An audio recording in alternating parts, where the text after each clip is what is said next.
नमस्कार मित्रांनो. 2 एप्रिल 2026 पासून एक अशी युती तयार होत आहे जी ज्योतिषशास्त्रात अत्यंत धोकादायक मानली जाते.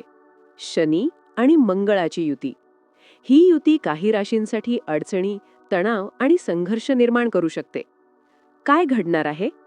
सध्या मंगळ कुंभ राशीत आहे, पण 2 एप्रिलला तो मीन राशीत प्रवेश करेल. मीन राशीत शनी आधीपासूनच आहे, म्हणजेच मंगळ तिथे पोहोचताच शनीसोबत त्याची युती होईल. यामुळे या दोन ग्रहांचा प्रभाव एकत्र येऊन जास्त तीव्र होईल. आता बघूया ही युती धोकादायक का आहे. मंगळ हा ऊर्जा, धाडस, आक्रमकता आणि कृतीचा ग्रह आहे. तो वेगाने निर्णय घेणारा आणि कधीकधी उतावळा असतो. तर शनी हा शिस्त, नियम, संयम आणि मर्यादांचा ग्रह आहे. तो प्रत्येक गोष्ट हळूहळू, नियोजनपूर्वक आणि प्रॅक्टिकल पद्धतीने करायला लावतो. जेव्हा हे दोघे एकत्र येतात तेव्हा व्यक्तीच्या मनात संघर्ष निर्माण होतो. एक बाजू काहीतरी पटकन करायला सांगते, तर दुसरी बाजू अडथळे आणि विलंब निर्माण करते. यामुळे तणाव, चिडचिड आणि अडचणी वाढू शकतात. आता बघूया यामध्ये जास्त प्रभावित होणाऱ्या राशी. सिंह. सिंह राशीच्या लोकांसाठी हा काळ थोडा कठीण जाऊ शकतो. एकामागोमाग एक अडचणी येण्याची शक्यता आहे. आर्थिक निर्णय घेताना घाई करू नका.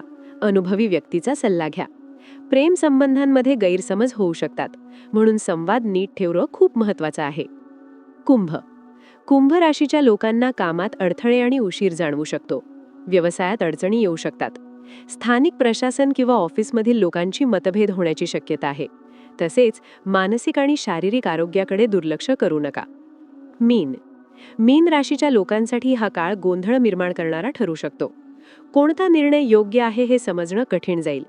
कामाचे परिणाम उशिरा मिळू शकतात, ज्यामुळे निराशा येऊ शकते. अशा वेळी संयम ठेवणं आणि सकारात्मक राहणं खूप गरजेचं आहे. यासाठी काय उपाय करता येतील? या युतीच्या नकारात्मक परिणामांपासून वाचण्यासाठी काही सोपे उपाय करता येतात. दररोज ओम नमः शिवाय आणि ओम नमो नारायणायचा जप करा. जुन्या पद्धतींमध्ये अडकून न राहता काहीतरी नवीन करण्याचा प्रयत्न करा. स्वतःच्या मेहनतीवर विश्वास ठेवा आणि इतरांवर अवलंबून राहणं कमी करा.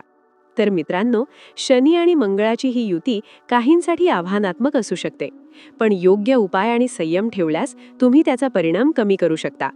तुमची राशी कोणती आहे? कॉमेंटमध्ये नक्की सांगा. आणि अशाच माहितीपूर्ण व्हिडिओसाठी आमच्या दैवराशी चॅनलला सबस्क्राईब नक्की करा. महादेव सगळ्यांचं भलं करो.